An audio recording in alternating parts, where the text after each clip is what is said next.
Undroppables Playbook, a football podcast. With your hosts, Ashley and Michael, please sit back and enjoy the show.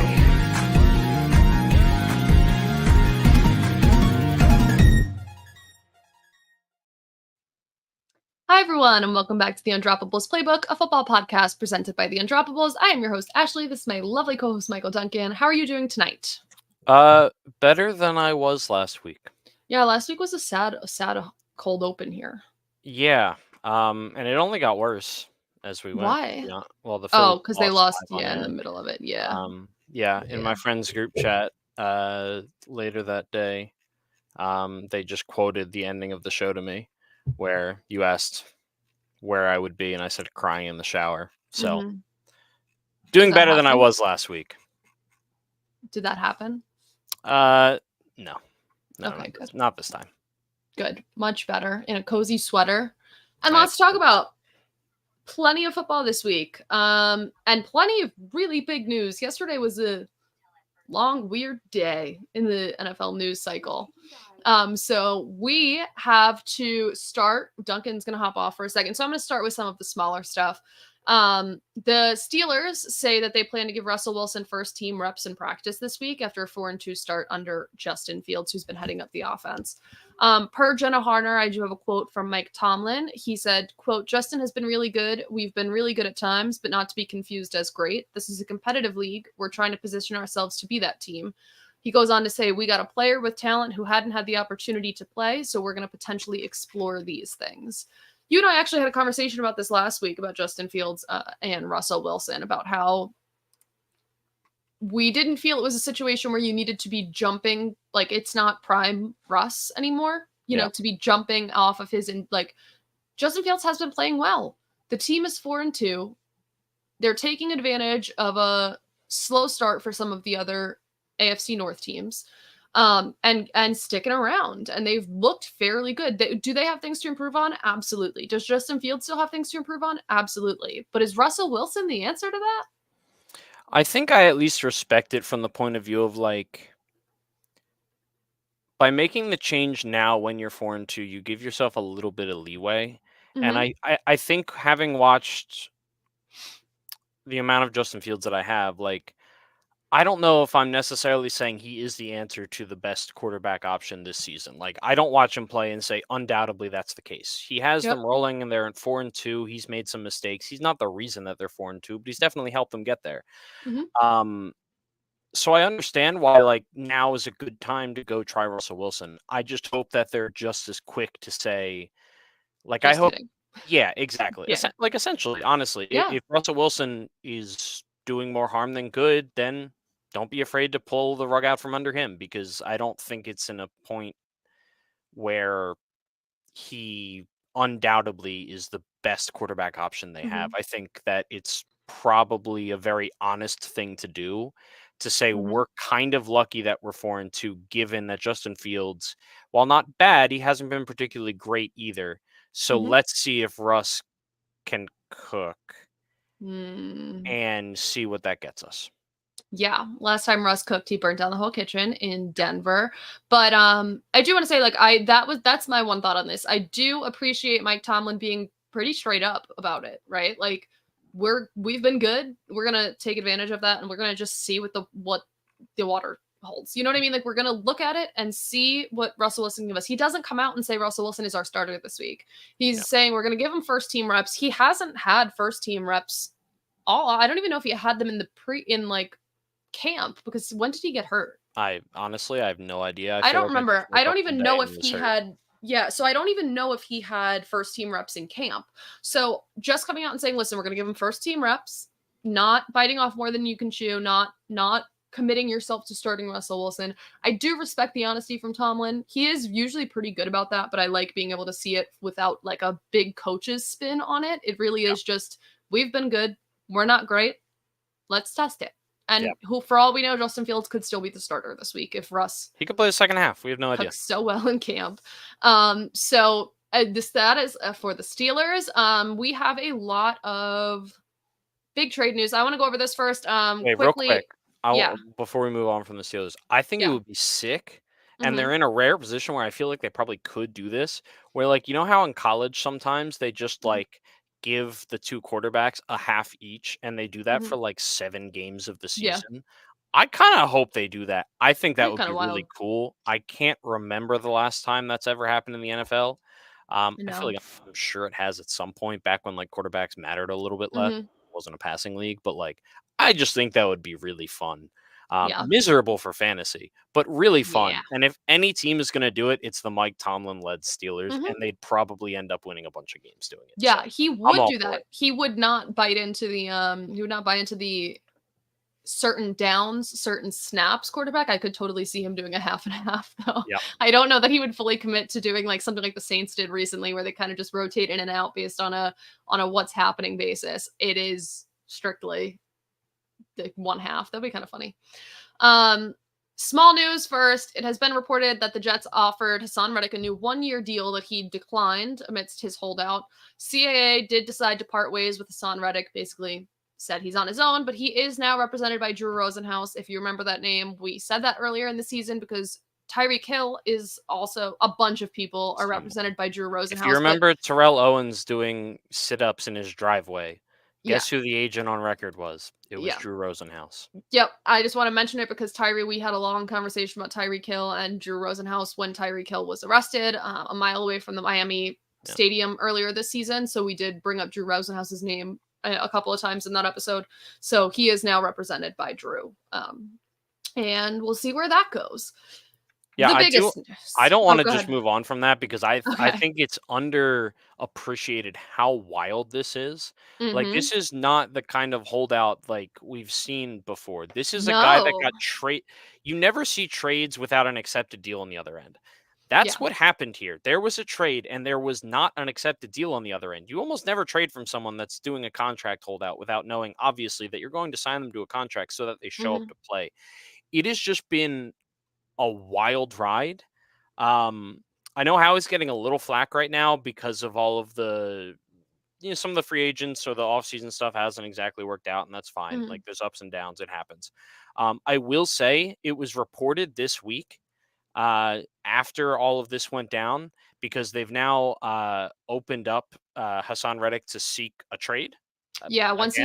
once he had Drew as a representative, yesterday they gave him and his agency permission to seek a trade. And the Lions called. Yeah, well, they should. Mhm. Hassan Reddick's a really good pass rusher, so I'm Yeah. not shocked. But what's crazy is if he gets traded to an NFC team, the pick that the Jets gave to the Eagles for Hassan Reddick moves to a second-round pick. That was apparently Wow. an actual thing that was put in that deal, which is crazy foresight.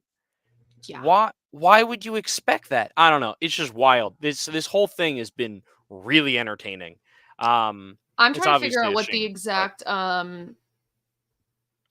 I'm trying to figure out what the exact number is of what he loses per game during the holdout. I want to say it's like Oh, okay. $800 or So something. Hassan Reddick can lose 21.75 million if he holds out the whole season. He was only due a $14.25 million base salary before the season.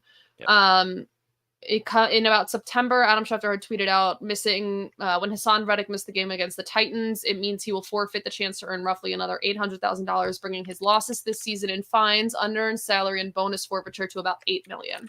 So that was on September 15th. Yeah. That's Hassan, what he did. The Lions did call the Jets to seek a trade once they open that up. Obviously, we are inching closer to the trade deadline, so we're going to hear a lot more talk and rumors about these guys and plenty of others.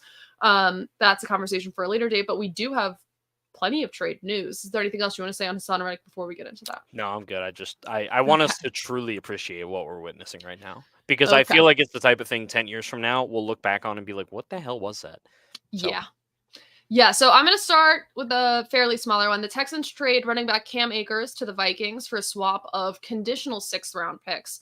This is actually the second time that Cam Akers was traded to, not even just traded to the Vikings. This is the second time he's been traded to the Vikings. He goes back to help out with a backfield that has been struggling. Yeah. Okay. Sounds good. Kind of funny Minnesota, that it's twice. whatever. I mean, they're like 5-0, so whatever. Yeah, and for like Do a whatever you want. conditional 6th, sure. Yeah. Sure, whatever. And the Vikings did come out recently this week amidst all of the trade talk and said basically nothing is off the table for us. Yeah. So they're going all in here on a year that they didn't even expect to anything. They lost JJ McCarthy before the season even starts. And that was their plan to just develop JJ McCarthy a little bit more at some point this season. And now they're one of 2 undefeated teams left. Right? Yep, 2. Yeah, one of 2 undefeated teams left, the Minnesota Vikings. So they are looking at that trade deadline slowly approaching and figuring out how they can build themselves for the playoffs. Speaking of building for the playoffs, somebody needed a wide receiver, so the Browns trade wide receiver Amari Cooper to the Bills. The Browns send Amari Cooper and a 2025 6th-round pick, which they have from Detroit. The Bills send back a 2025 3rd and a 2026 7th. This is the 3rd time that Amari Cooper has been traded. He started his career in Oakland. He was then traded to the Cowboys, then traded to the Browns, and he is now a Buffalo Bill. Dallas just fumbles after fumble. Every time. Didn't they trade him for like a 6th? I think so. Or like a 7th? It was like a 6th, 7th swap or something. It was one of the most embarrassingly low things I've ever seen. After acquiring Cooper in 2018 for a 1st-round pick, the Cowboys agreed to send Cooper to Cleveland for a 5th-round pick and a 6th-round pick swap. Yep. Okay. Yeah. Incredible. I love it. Truly. But yeah, no, that's what Buffalo needs. I saw Ben Solak describe it as the offense. While it has some firepower, the one thing that they're missing is, to put it in basketball terms, a guy that can just go get a bucket.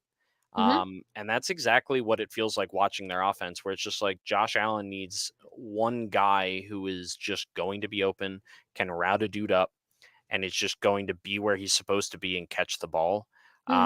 Granted, Amari Cooper has not had a good season. However, he is playing with historically bad quarterback play from Deshaun Watson. Yeah. So I'm willing to give him the benefit of the doubt that playing with Josh Allen is hopefully going to do better or turn out better. But yeah, I think it's exactly what this offense needs. I think it makes a ton of sense. And I'm excited to see what it looks like on the field. I agree. Brandon Beane and oh my God, I just had the name in my head to start my sentence. What coach's name? Oh my God, why can't Sean McDermott? Brandon Beane and Sean McDermott came out and we were talking about the trade this week, and they were talking about how a huge reason they were drawn to Amari Cooper amongst an entire league, a lot of people who were obviously on that trade block, was his ability to gain separation. And I think that's huge for the Bills, right? So they have a fairly young receiver core right now. Obviously, Keon Coleman, Khalil Shakir have been holding their own, but I really do think that it needs a little bit more of a veteran presence in some of these situations where the Bills end up. And I agree that I think Josh Allen needs that. Like, while Josh Allen is great, I love the tweets recently about how that Green Goblin mask keeps calling to him, and every once in a while you'll still get a vintage Josh Allen game where he just like feeds into every intrusive thought in his head. And I think having the presence of another veteran on that team is going to be incredibly helpful for the Bills team. Yeah, I agree. Yeah. All right. A really fun one. The Raiders trade wide receiver Davante Adams, who was all offseason, all beginning of the season, every week since the start of the season, rumored to want out of Las Vegas. He finally gets out and he returns with his old pal Aaron Rodgers and the New York Jets in a return for a conditional 3rd-round pick. I wanted to read a quote from Tom Pelissero before I ask your opinion. Pelissero said that the Jets have agreed to take on the rest of Davante Adams' salary in order to get the deal done. Adams' base salary this season was $16.89 million, and he has a $510,000 in per game active roster bonuses. The Jets take on a prorated portion, which means they kind of wipe out a couple of weeks for what he's already played, which comes out to $11.6 million. Subsequently, the Jets and Adams agreed to a contract restructure for 2024, which lessens the salary cap hit. That was reported by Ian Rappaport. The parties will likely have to adjust the 2025 and 26 portions of the contract as well. So the Raiders will only carry $8 million in dead cap space into 2025. But he is back with his old-time friend. Quite literally, he's just building the Packers again in his house.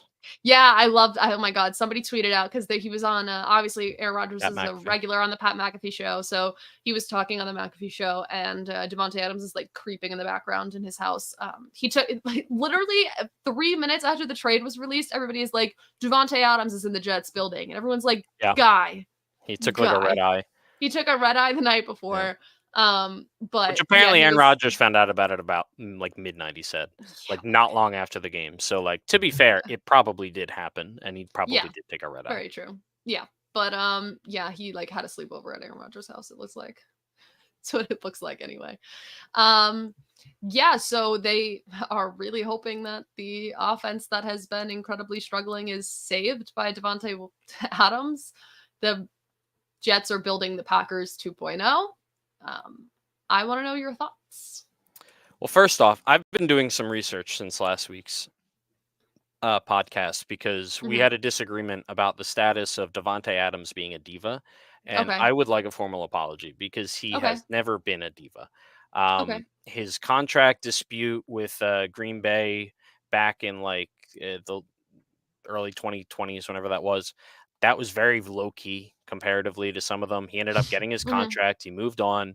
When Aaron Rodgers, no, it wasn't even when Aaron Rodgers left. It was just all of a sudden he's like, yeah, I'd like to be traded to the Raiders. And then he got traded to the Raiders because he wanted to play with Derek Carr.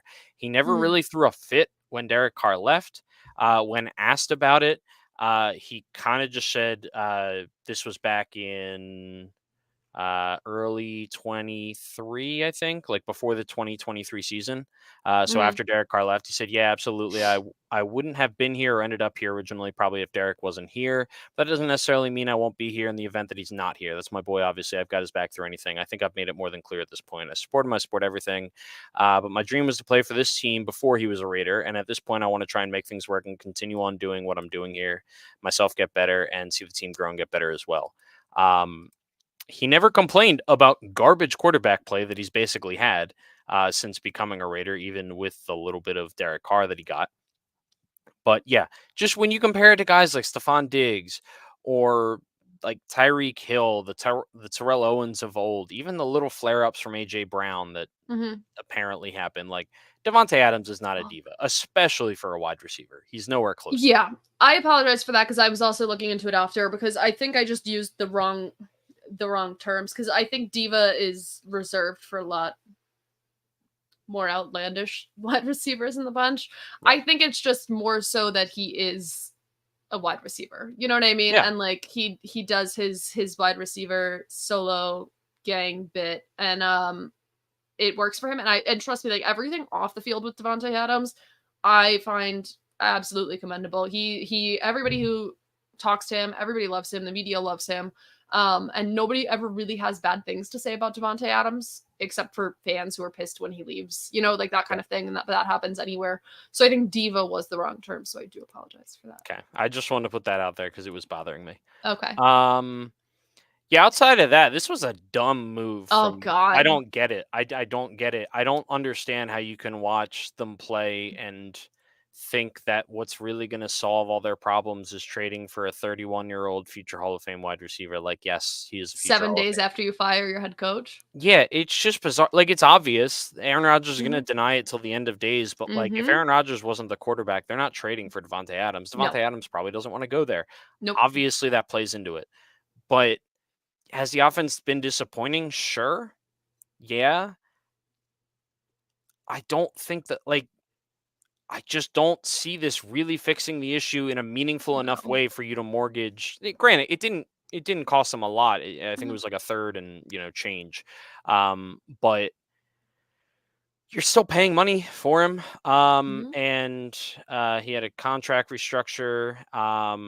And like you said, like, they're going to have to look at the future of his contract. I don't think he has a lot guaranteed, if I remember correctly, but I don't know for sure. But even still, it's just a really weird, bizarre thing to do, especially if you consider that Aaron Rodgers is probably at the end of his rope. Like, I don't know why. I guess if you're Joe Douglas, you're probably hoping that it saves your job. That's really what this comes down to. Yes. Which we've talked about before. I think that's part of the reason that I think Howie does as well as he does in a lot of ways is because he doesn't have to make these kind of moves because he has the owner's trust. Joe Douglas is most likely going to get fired when all of this goes to shit.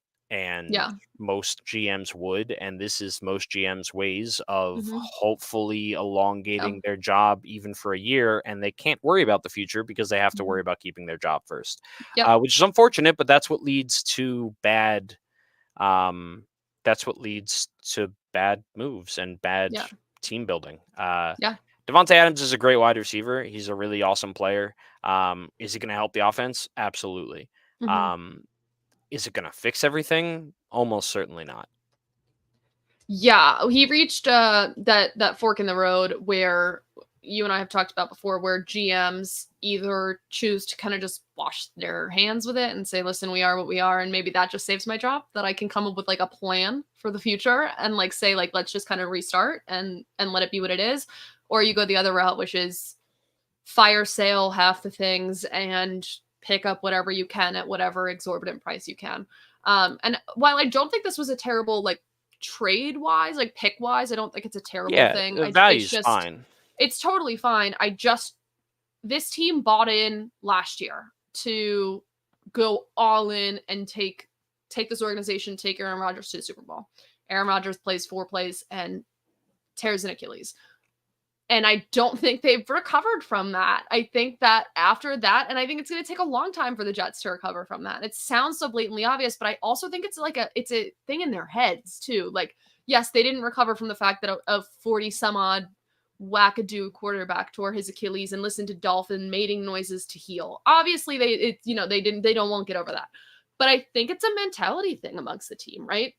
You have a lot of players here who signed up to be on this team last year, who pitched themselves to be on this team this year to do that, to participate in bringing the Jets to a Super Bowl, participate in bringing Aaron Rodgers to one more Super Bowl, and sending him off on a legacy run. And it lasted 4 whole plays. And they haven't recovered since. Mentally, physically, on the field, off the field, I don't think this team has recovered since. So I think this screams desperation move. It screams get the band back together. And when the Jets inevitably need a new kicker because theirs is not doing too hot and they sign Mason Crosby, it'll make me really laugh. Yeah, I think that was well said. Yeah. Okay. And let's see. Other news. Tom Brady. You want to talk about Tom Brady for a sec? Because this is interesting. It's stupid. But yeah, so stupid. Ahead. Okay. So obviously Tom Brady has been vying and on hold with his bid to own part of the Las Vegas Raiders. NFL ownership this week approved Tom Brady's bid to be a limited partner of the Raiders. Brady and his partner have a 10% total stake. Brady has 5%, him alone. I want to remind you before I read this that Tom Brady is in the first year of his 10-year, $375 million broadcast deal with Fox as a reporter, as like a on-game reporter. So Brady has certain restrictions you have to meet. Now, as a limited owner of an NFL team, there are standards you have to hold yourself to and things you cannot do. Some of those things, Tom Brady is not permitted to be in another team's facility, not permitted to witness practice, not permitted to attend broadcast production meetings, either in person or virtually. He is prohibited from publicly criticizing game officials and other clubs. He's subject to the NFL's gambling policy and subject to the NFL's anti-tampering policy. Now, as a broadcaster, I'm pretty sure 5 of those 7, I think I just read, rules. 6, but yeah. 6, yeah. 4 of those 6 significantly impact your job on a day-to-day basis. He's not allowed to be in another team facility, not allowed to witness practices. Oftentimes, broadcasters and reporters go to practices, go to facilities to get interviews, to talk, to gather information. You're also like at the games. Does that count as a facility, or are we just talking practice facilities? No, practice facilities. Practice. Okay. So then he's not permitted to attend broadcast production meetings either in person or virtually. If you don't know, these meetings are where they gotta get a lot of that information they tell you about. When you hear, David Montgomery's mother and father are here this week, and this and this, and he all weekend he spent watching this and doing this. It's because they have sit-down production meetings with players, with coaches, where they learn this information. It gives them things to talk about. It gives you more of an insight on the players. Tom Brady is no longer allowed to participate. He cannot even listen, not virtually, not in person. He cannot go to those broadcast meetings. And he's not allowed to criticize game officials and other clubs. So in a game, if there is a bad call, Tom Brady has to mime something, and not speak, let everyone else do the talking for him on a 10-year, $375 million broadcast deal that the Fox paid for and bumped Greg Olsen for. Yep. I'm pissed about that. And like on top of it, like just to get even more extreme with it, you can't criticize other clubs at all, which means if there's a bad play call, if there is a bad route run, like all of these things, I'm not saying the first time he says that was a bad route or that was a bad drop. Like, I'm not saying that that's instantly going to set off a red flag, but like those could all be construed in a certain way if someone is being petty or just straight up if the NFL is holding to their own rules accordingly. If there's anyone that they're going to bend the rules for, it's going to be Brady. But it is really super unfortunate because it's just going to be a worse product.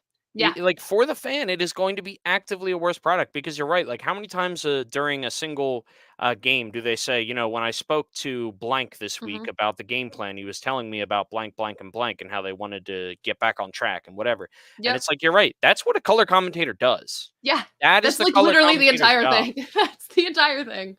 So, yeah, I don't get what he's going to talk. I'm intrigued to see it. I'm going to go out of my way to listen really closely to what he's talking about because he has to be so careful about what he says. He's going to be less prepared, which again, bad product. It's just really unfortunate. And I'm not saying they shouldn't have let him become an owner. If that's what he wants to do, that's what he can do. But at the same time, like, I hope that Fox can kind of just say, all right, we're not going to pay you to be bad at your job. To sit here? Yeah, because like nice jerseys. They're able to get out of the jobs when they're a coach or when they go back to coaching or when they go back to playing or something. Like Jason Witten was so bad, he went back to be unretired. So I hope that they just kind of like quietly say, okay, Brady, you're not going to do it because it's just going to be awful to watch. And I'm not looking forward to it. It really sucks. No. And let me figure out how I want to say this. So Tom Brady did not have the hottest start broadcasting, right? Like I was not a fan of the first broadcast. And that is not to say he's bad at it. It's to say that that's a huge adjustment. That's a really big job to learn. While he did have time to do it, I think you have to really get used to it, right? Like I think you and I had talked either on here or offline about a lot of dead air, right? Like that's something you have to get used to. Even you and I podcasting get stuck with dead air, right? Like it's something you really have to get used to. And I think Tom Brady has been growing and adjusting with that. Now, Fox put him on the primetime slot, the big games. So there's no avoiding these conflicts of interest. There's no, well, hopefully not a lot of people watch it. Hopefully it's just on the back burner and no one really notices that Tom Brady says something. But like, what is he just going to talk about the jerseys and the weather? Like, because you literally cannot say, there was a play this week. I do not remember the broadcaster, but I think it was the Steelers. Justin Field gets sacked to the backfield and he goes, take it out of the playbook. Great call. Great, phenomenal call. Like, even that becomes a tough line, right? Like where I'm so intrigued and I think it's really terrible. And you're not allowed to criticize refs or clubs. So you have to figure out what the definition, like what are you defining as criticizing a club? Is it the players? Is it the uniforms? Is it the other owners? Yeah. And that's where, depending on where they draw that line, his job just becomes significantly harder and the product becomes significantly worse. Yeah. Tom Brady did say that there's a bug flying around here. Tom Brady did say that he was the commentator on the Lions game this week. And he said, I would love to be the quarterback of this offense. So that was fun. Fun little comment from Tom Brady. Can you tell us about the NFL Flex and Scoregami while I take 2 seconds? Yeah. So the Eagles versus the Bengals, which was originally at the 4:25 slot, has been moved to a 1 p.m. slot, as both teams have been significantly more boring than everyone expected, I think, during this season, as well as just worse in terms of record, probably. Meanwhile, the Bears and Commanders have moved from the 1 o'clock to the 4:25 slot. Which is exciting because it's going to be Caleb Williams versus Jaden Daniels. It's going to be the number 1 pick versus the number 2 pick. The Bears are coming off of a great win in London against Jackson. No, they're not coming off of it, but they just had one. And Jaden Daniels has been playing out of his mind. Caleb Williams is looking better. The Commanders as a whole, they're leading the NFC East. They look really good. So yeah, I think it's a very fair flex. And honestly, as an Eagles fan, I'm fine with it. I think we're boring as hell to watch. Yep. So I'm okay with it. And the Bengals are too. So, and they bring in 2 new young quarterbacks that people want to see. And I think the Commanders are one of the more intriguing stories of this NFL season so far. New head coach, new quarterback, new owners, new everything. And the Commanders are leading the NFC East. So I think that it's really intriguing. Putting it to a more primetime slot is absolutely needed. And I'm excited to see that. I know people were pushing for that online, to push for that game to be flexed to a bigger audience. I saw a tweet though that was like, NFL is telling Joe Burrow and Jalen Hurts that they're washed and go away. So we'll see. I'm very excited that I think it's more honestly it's directed toward the head coaches of those 2 teams. Probably. If I had to guess. Probably.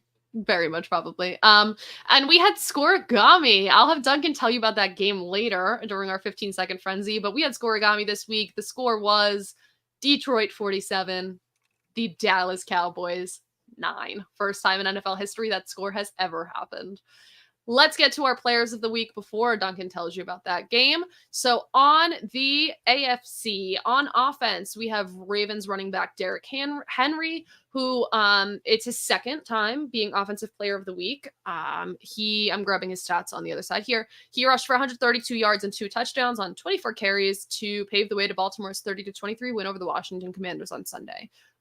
I'm reading these stats off of NFL.com when they announce players of the week. The NFC Offensive Player of the Week would be running back Sean Tucker. He had a breakout game. The Bucs had a 51-27 lead over the New Orleans Saints. He had a 9.71 yards per carry on his 14 rushing attempts, and he had 136 yards and a touchdown on the ground, along with 3 receptions for 56 yards and a touchdown. On defense for the NFC, that would be Houston Texans defensive end Will Anderson. He had his best game of 2024. He had 3 sacks and brings the Texans to a win over the New England Patriots. He had the sack hat trick, and he had 8 tackles and 4 tackles for loss. That was AFC. The NFC Defensive Player of the Week is safety Brian Branch. He had 2 interceptions, a forced fumble, and 6 tackles.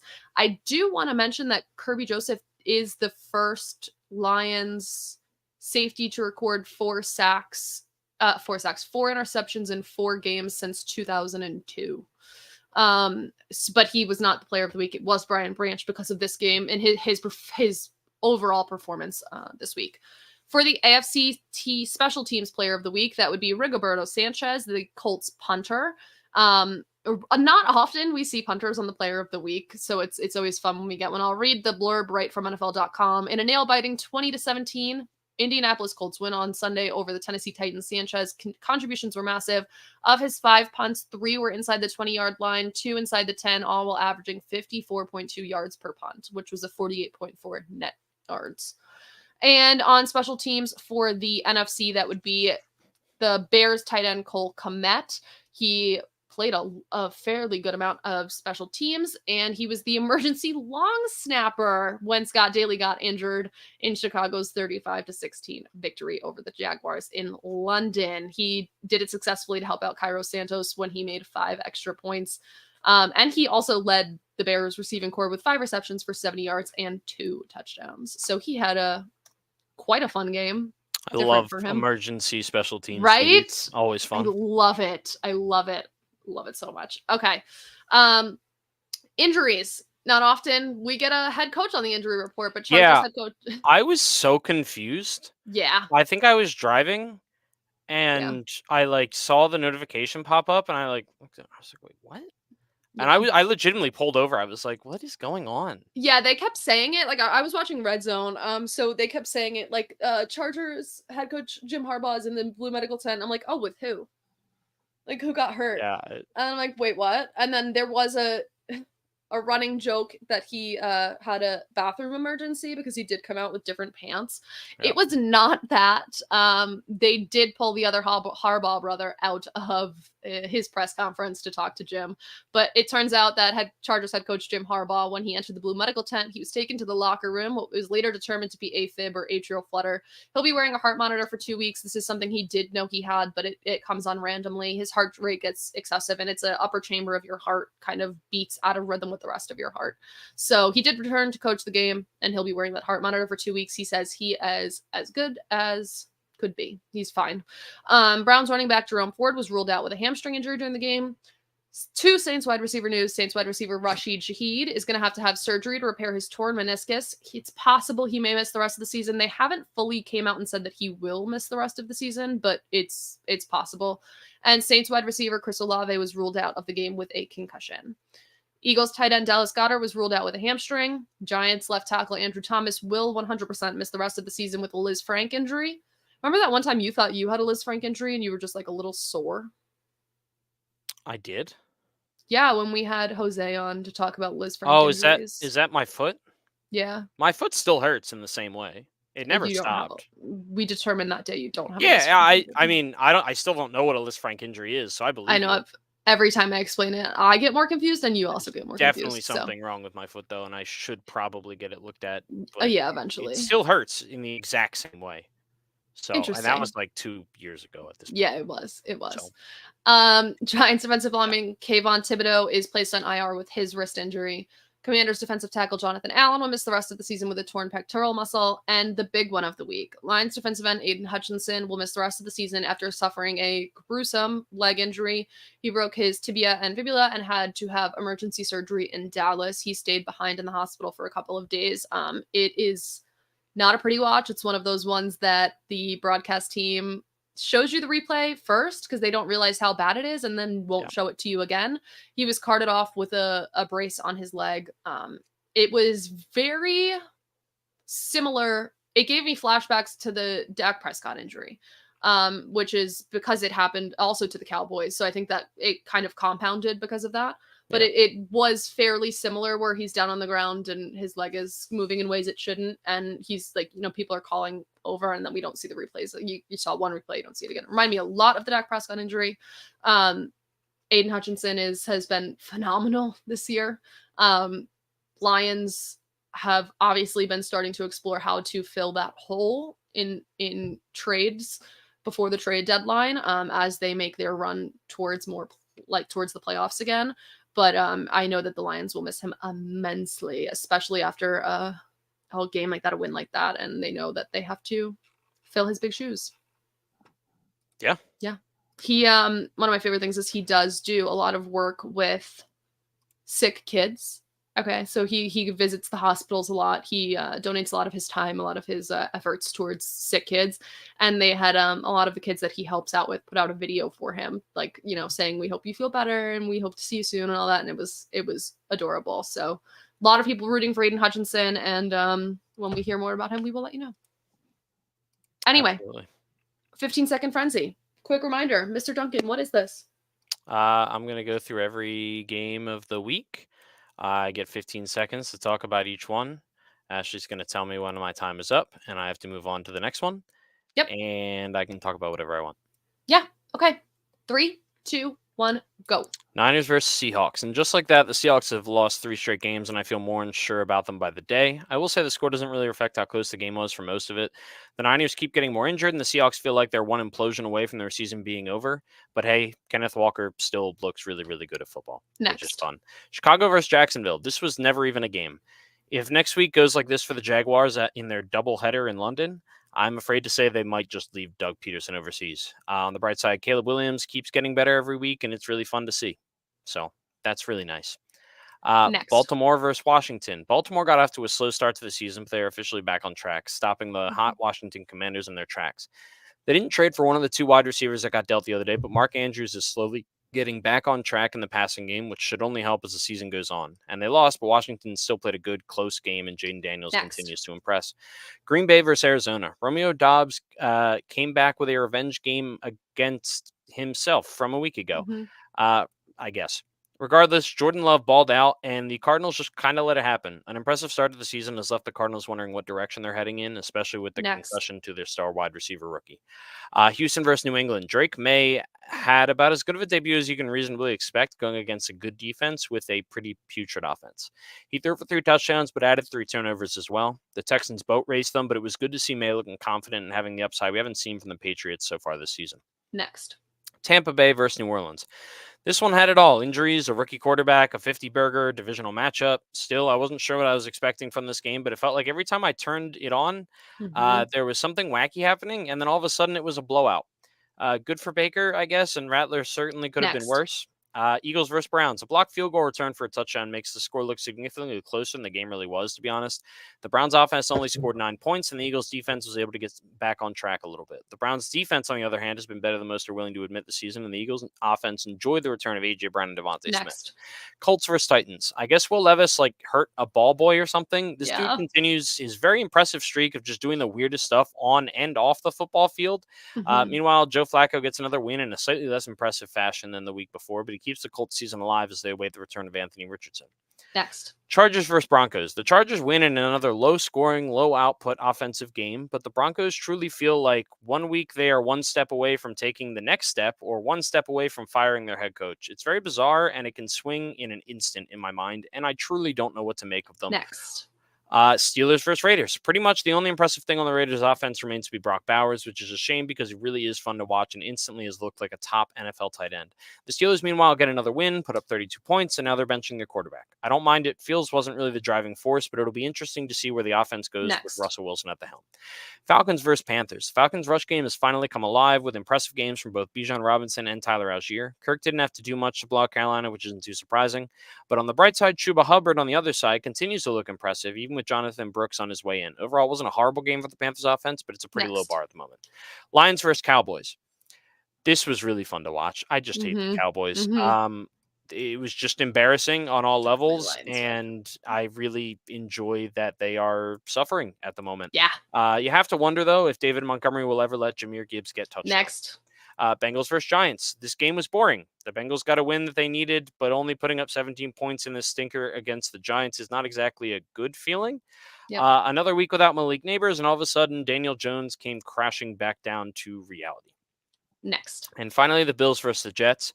Both of these teams went out and traded for a wide receiver after this game. The difference being that one of them already had Garrett Wilson, while the other one is now 4-2.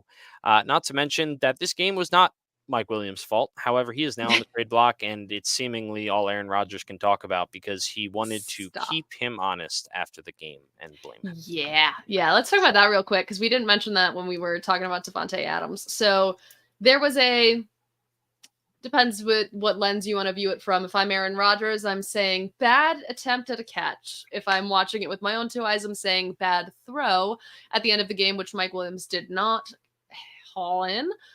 So Aaron Rodgers says that, we all have to be held accountable. And in that same tune, blames Mike Williams for that. Yep. And now Mike Williams, after the Davante Adams news, has been placed on the trade block, and the Jets have let him and other teams know that he is available to be traded for. Accountability. Yeah.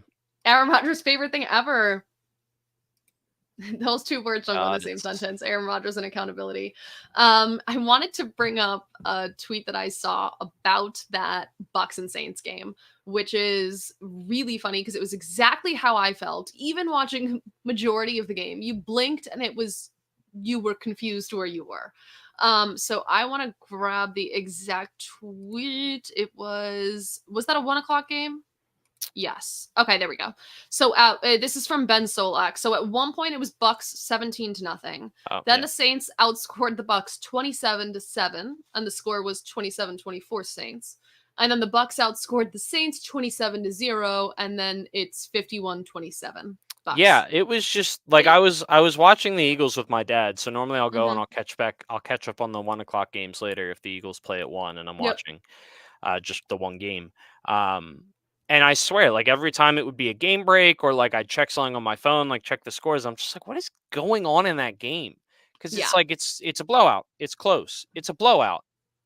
It's close. It's a blowout. It's like, what is happening? So very bizarre. It was the same thing on Red Zone because as you near the end of Red Zone, Scott Hansen starts showing you games that are 1-score games in the witching hour. So it was like, okay, we're good with that game. Like, we're going to move on. We're going to talk about the games that are closer. And then it would be like, just kidding. We're back. Saints Bucks. Everybody tune in. And then it would be like, this game is over. Nobody talking about this. And then we'd keep doing that all game. You got whiplash from going back and forth with that game. It was an entertaining one, though. It was truly an entertaining game, but wild. Very wild. Let's talk about the Cowboys. Happily. Let's talk about the Cowboys. So they played the Detroit Lions, who were on somewhat of a revenge game, even though Dan Campbell all week leading up to this talks about how it is not a revenge game. This is absolutely not a revenge game. We don't have a thought in our mind about that call from last year in the playoffs where, or before the playoffs with seeding wise, that we had an ineligible player downfield. We're not thinking about that. We're not cooking anything up in the lab. Don't worry about it. This is just a normal game for us. And then the Lions go out and they try throwing a touchdown pass to offensive tackle Taylor Decker. They run a hook and ladder to Penei Sewell, offensive tackle. They let Dan Skipper, offensive tackle, run routes as a wide receiver. And they do a flea flicker to Sam Laporta for a touchdown. They were in their bag that game. I had seen a tweet. I do not know whose it was that had said, showing this many of your trick plays while you're up this much is certainly a choice. But also, like, this is the least this is just petty. Like, I guarantee you they have real trick plays, and this is just their petty trick plays. Like, that's a good healthy petty too. Oh yeah. There was another tweet that was like, you would think that Dan Campbell is an NFC East head coach the way he hates the Cowboys, and that was yes, get on our side. It's really just everybody, honestly. I know it really is. But the Cowboys are wow. Yeah, so that was really bad. So I have some it was in my fun facts section, but we can talk about them now. So the Cowboys suffer their worst home loss since 1988. And the Cowboys have allowed 167 points in their last 4 home games, which is most in the NFL since the 1972 Houston Oilers. Now, yes, their defense is a little bit banged up, but this defense that's been touted up there as one of the best in the league should be able to overcome some of that. And they haven't. And this offense has not been good. Dak has not been good. It seems that nothing has been productive on the field for them. And it seems like Mike McCarthy there's holes burning through his pants from how hot his seat is, even though Jerry Jones wants to deny that. Yeah, it's just a massive mess. The whole thing is a mess. And it's like it is worse than I expected, to be honest. Yeah. And like, I'm not saying the season's over because they're 3-3, I think. Is that right? I actually have the where did they go? I had the standings up. They are 3-3. Okay. Yeah. But they've lost all 3 of their games at home. They look miserable. The offense has been horrendous. The defense has not been much better. It just like it feels like it's all coming crashing down, and they still have to pay Micah Parsons. They have signed Dak Prescott to an enormous contract with like just not a team-friendly contract in any way whatsoever. And he's paying Zeke twice. 32. They're paying Zeke twice. They just signed CD. Like this is their core. And I'm not saying that like, oh, it's over for the next 5 to 10 years, but like, God, it feels terrible. They've just looked miserable. They look like they're getting outclassed in every way. Oh my God. It's just and maybe it is the coach. Maybe it's only the coach. It's probably not. It's probably not just the coach. It's also the fact that their GM/owner is bad at his job, but really, really likes to talk about how no one could do a better job than him. It's just it's exactly what everyone except a Cowboys fan wants to see, because it's not just like embarrassingly bad. It's laughably, embarrassingly horrible and miserable and funny. And they put up that worst performance on Jerry Jones' birthday. Which I love. Isn't that awesome? I hope he lives forever. Right? Truly. I would love that. Dallas is heading into their bye week this week, but like they do, but they're at such an impasse where it's like sometimes you see a team heading into a bye week and it's like, okay, they have a couple of small injuries and they need this bye week to kind of just like rejuvenate. this Cowboys team needs a seance, man. They need a exorcism, and I don't think they're going to get that done in one bye week, in an early bye week, where they're probably going to need another bye week in 3 weeks from now to reevaluate what they are again, because I don't think they know what they are. It's a mess. The attitudes seem a mess. Like, on the sidelines, there's constantly, CeeDee Lamb has been fighting with people, I think, like, just, arguing back and forth with Dak, with coaches. There seems to be no morale. There seems to be no camaraderie, teamwork. And I just, at one point, you never answer my text. So at what point do you fire Mike McCarthy here? The fact that it hasn't already been done kind of surprises me, because normally my answer would be the bye week. You're still 3-3. You're trying to save the season. I don't know. I truly don't know, to be honest, because I would need to look at their schedule, because that kind of gives a bit of a clearer perspective. Yeah, I mean, you're coming out of the gate and you're playing the 49ers. And I'll tell you what, like, they don't play the 49ers well. The 49ers basically boat race them all the time, so that's not good. Then you play the Falcons. The Falcons have been both on the road, by the way. And then you get the Eagles coming into town November 10th. Like, I think there's a very realistic chance that, and then they go 0-3. Then you've got the Texans and the Commanders. The Commanders have been really good. The Texans are a great team.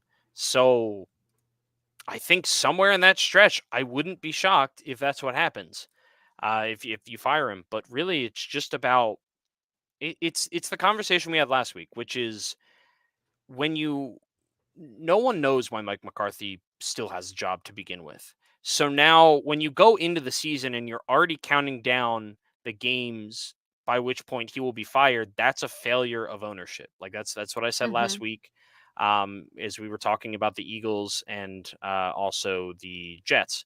And that's really what it is. It's like Mike McCarthy should not have been brought back.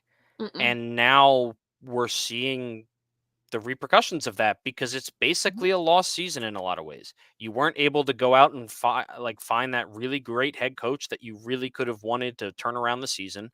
But at the same time, you've gone all in on this core. So you're just playing the middle in the worst way possible. But yeah, I don't know. I don't know what to expect, because I don't think logic is a contributing factor here. No. I think Ben Johnson, Lions offensive coordinator, put his best foot forward to say, hey, you might want to hire me next coaching cycle. Kind of felt a little bit like that, a little bit petty, but also a little bit like, I'm still here. While he did turn down a bunch of opportunities last year, you and I had a conversation where it probably might have been best for him to get into a better situation and also develop just a little bit more in his role as an offensive coordinator. Now, Mike McCarthy does call plays for the Cowboys, which I think is a huge factor in this for me, because while, yes, I said the defense is a little banged up. Yes, they allow 47 points. They allow the most points at home. But what is your offense doing? Your $1 billion offense, nothing. You can't run the ball after saying that you didn't need to pay and you couldn't afford to pay Derrick Henry in the offseason. When he was interested in the Cowboys, they were interested in him. They just didn't want to pay him. You can't run the ball, so you pay Zeke Elliott twice. You have a lack of receivers. You can't get the ball moving. You have a slow start every week. It's Mike McCarthy. Like, there is no logic. It makes no sense. But that's Jerry Jones. And that's that. My other fun fact from the week is that Deebo Samuel becomes the first wide receiver to enter the 2020 club. That means he has 20 receiving touchdowns and 20 rushing touchdowns. Obviously, there's a lot of running backs on that list, but he is the first wide receiver to join them. And during the game on Sunday at 2:55 p.m., the Browns were 0-26 on their last 26 third down attempts. The Browns have become the first team in 10 years to score under 20 points in each of their first 6 games, and they have only scored once in their last 29 drives. That's just my fun update about the state of the Browns. I don't like the Browns. Yeah. Duncan, before we wrap it up for the day, I want to know who your winners and losers of the week are. My loser of the week is NFL fans everywhere, because unfortunately we're going to get a bad product fed to us because of the Tom Brady becoming a minority owner thing. So that just kind of sucks. Yeah. Winner?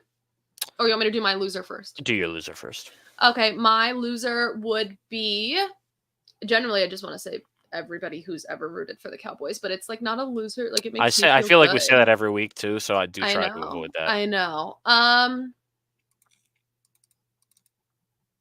Jacoby Brissett, poor guy, you're done. People thought like, like obviously you had Drake May, but there was a world in which you start Drake May and you kind of still trying to filter him in on the offense, and like you said, while the you're not expecting much out of this Patriots offense, I think Drake May did look fairly exceptional for the circumstances he was given, and starting in week 6. So Jacoby Brissett is done. Loser of the week, Drake May has the job. Yeah, my winner is the Tampa Bay Buccaneers. I just think it's probably they've been really, really good on offense and defense. They took out a division rival in the Saints. They're 4-2. I'm not entirely sure if they're leading their division. I think they are, but I'm not sure. Yeah, I a lot of good vibes toward the Bucs right now. Absolutely. So, yeah, absolutely. I think it's going a little under the radar. My winner of the week is Ben Johnson, just because he got to have a really good meme come out of it. The one where they did get called for an ineligible player downfield, and he's sitting there, and it looks like that man has kids because he's sitting there like doing this face, like the mom face, dad face to you.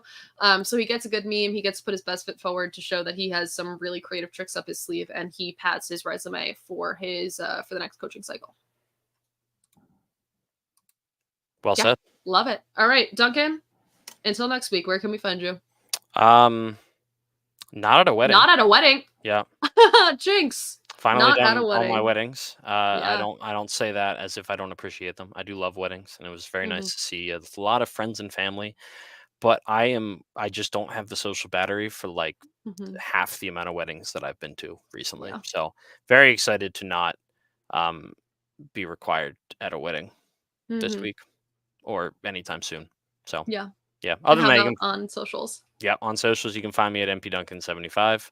And I am back on the Sunday morning fantasy football chat Discord start sit show run by the Undroppables on the fantasy football chat Discord from noon Eastern time to 1 o'clock Eastern time to help you with your start sit questions for fantasy football. I am back. Yay, I'm going to come start asking stupid questions. Great. You can find me at Ashley_Marie with 2 A's in Ashley on Twitter. You can find me, Duncan, and the entire Undroppables crew on our Discord channels, which you can get access to by becoming a patron at patreon.com/theundroppables. If you do want to listen to Duncan on that start sit show and you do not know how to get a link to the fantasy football Discord chat, DM Duncan or I, and we can get you hooked up to get you in there. It is a great show. I say I'm going to come and ask stupid questions because I inevitably will, but they do give you a lot of insight, and it's a great way to start your Sunday morning. Saturdays start with college game day. Sundays start with listening to the Start Set show. So you can listen though to just me and Duncan on in your ears wherever you listen to things, and with your eyes on YouTube. So that's where you can find us, and you can see us here live 8 p.m. Eastern Standard Times on Wednesday nights. We hope you have a wonderful week. Thursday night football stinks. Maybe you guys have other plans. I think I'm going to go to the movies instead. Other than that, thank you for joining us. We hope to see you next week. Go Birds. Bye.